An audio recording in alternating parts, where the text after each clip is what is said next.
சட்டப்பேரவையில் திமுக கூட்டணி 98 தொகுதிகளை கைப்பற்றியுள்ளது. கன்னியாகுமரி மாவட்டத்தில் இந்த கூட்டணி அனைத்து இடங்களிலும் வெற்றி கண்டுள்ளது. திமுக வெற்றி பெற்றுள்ள 89 தொகுதிகள் எவை என்பதை தற்போது பார்க்கலாம். திருவாரூர், கொளத்தூர், ஆலந்தூர், ஆலங்குடி, ஆலங்குளம், அணைக்கட்டு, அண்ணாநகர், ஆற்காடு, அருப்புக்கோட்டை, ஆத்தூர், புவனகிரி, செங்கல்பட்டு, செங்கம், சேப்பாக்கம், திருவல்லிக்கேணி ஆகிய தொகுதிகளில் திமுக வெற்றி பெற்றுள்ளது.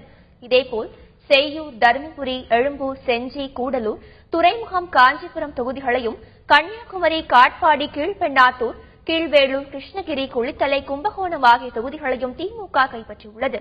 குறிஞ்சிப்பாடி, லால்குடி, மடத்துக்குளம், மாதவரம், மதுரை மத்தி, மதுரை கிழக்கு, மதுராந்தகம் மற்றும் மயிலம், மன்னார்குடி, நாகர்கோவில், நத்தம், நெய்வேலி, ஒட்டன்சத்திரம், ஒரத்தநாடு தொகுதிகளிலும், பத்மநாபபுரம், பழனி, பாளையங்கோட்டை, பல்லாவரம், பரமத்திவேலூர், பென்னாகரம், போலூர் தொகுதிகளிலும் திமுக வாகை சூடியுள்ளது.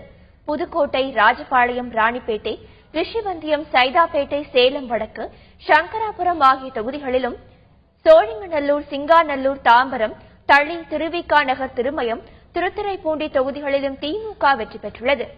திருவையாறு, திருவள்ளூர், திருவெரும்பூர், திருவிடைமருதூர், திருவொற்றியூர், தூத்துக்குடி, ஆயிரம்விளக்கு ஆகிய தொகுதிகளிலும், துறையூர், திண்டிவனம், திருச்செந்தூர், திருச்சி மேற்கு, திருச்சுழி, திருக்கோவிலூர், திருநெல்வேலி ஆகிய தொகுதிகளிலும் திமுக வேட்பாளர்கள் வெற்றி பெற்றுள்ளனர். வேலூர் மாவட்டம் திருப்பத்தூர், சிவகங்கை மாவட்டம் திருப்பத்தூர், திருவண்ணாமலை, திட்டக்குடி, உத்தரமேரூர், வந்தவாசி, வேளச்சேரி மற்றும் வேலூர், வேப்பனஹள்ளி, விக்கிரவாண்டி, வில்லிவாக்கம், விருதுநகர் ஆகிய மொத்தம் 89 தொகுதிகளில் திமுக வெற்றி பெற்றுள்ளது.